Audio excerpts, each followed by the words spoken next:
A Dutch website called Let's Go Digital has leaked a patent application that Sony made for a new controller, and it looks unexpected to say the least. On the outside, it's got a screen, a D-pad, the 4 PlayStation buttons you know and love, as well as 2 bumpers.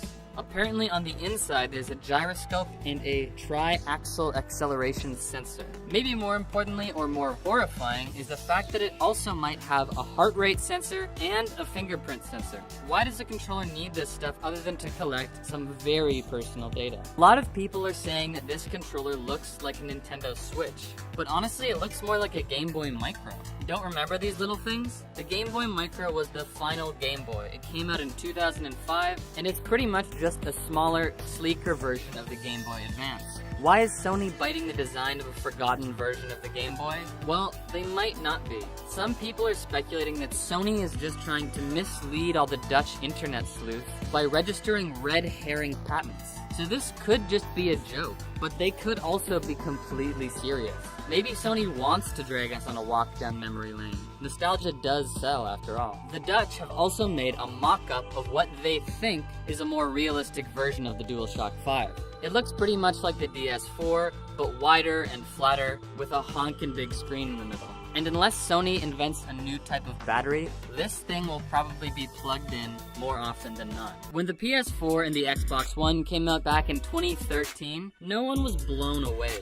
The generational jump wasn't what we thought it would be. But then 3 years later, Sony released the PlayStation 4 Pro, which had the specs everyone was expecting from the base model PS4. Needless to say, buying 2 versions of the same console isn't anyone's idea of a good deal. So what's gonna happen with the PS5? Well, here's what the people at PlayStation have to say about it. Indeed, in the past, the cycle for a new platform was 7 to 10 years.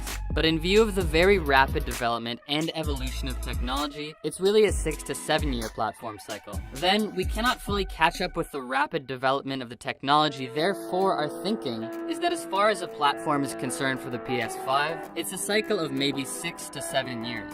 But doing that, a platform lifecycle, we should be able to change hardware itself and try to incorporate advancements in technology. That was the thinking behind it, and a test case of that thinking was the PS4 Pro that launched in the midway of the PS4 lifecycle. So this sounds like it won't actually be a Pro version, or in Xbox's case, an X version. It seems more like they're gonna call it a day on the 5 after 6 years and go straight to the PlayStation 6.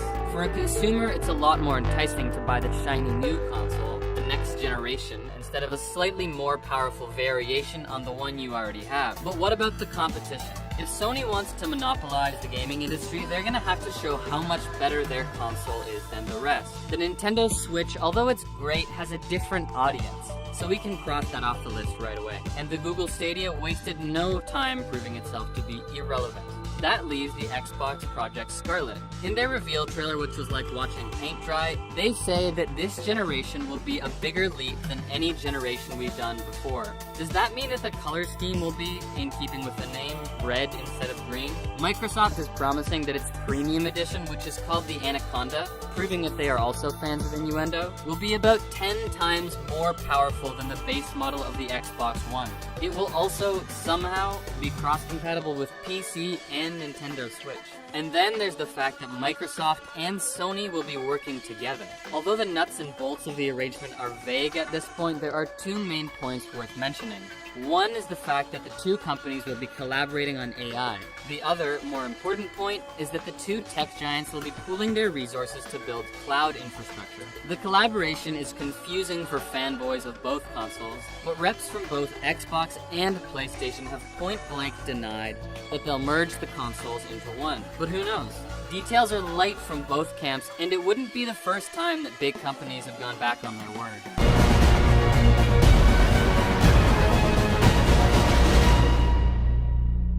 This is the mark of a true market leader. The popular maxim is, skate to where the puck is going, not where it is.